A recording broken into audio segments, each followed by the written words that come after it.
Alright, I had a bad data shifter. I used my new little tool here, my comparator.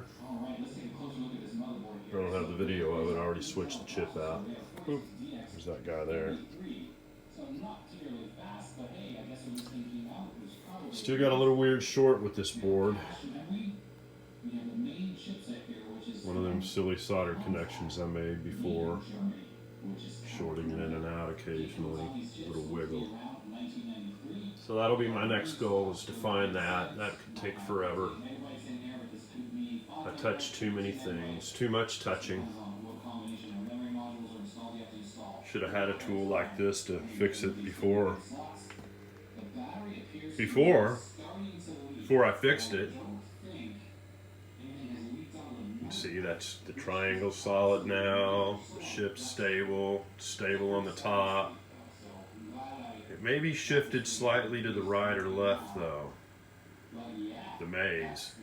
I'm not sure if he's always, before the maze was shifted too, when I would play it.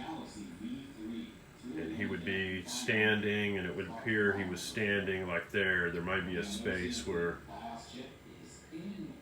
the open gap is actually like a floor, so I might have another bad data shifter. Something else strange going on, but it's drawing correctly, the logo's correct. Before I did any of that fix, when I would touch that capacitor, the resistor, those resistors on that side, it would change, it would shift the image up and correct the issue. But now it's fixed, this board's working. I'm so pleased. Bad data shifter found with the HP comparator.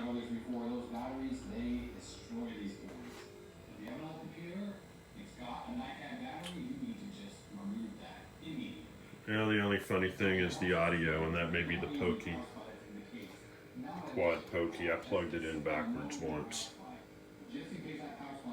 And I think it still works. We're going to try this board in the machine today. I might be playing Major Havoc this afternoon. That'll be amazing.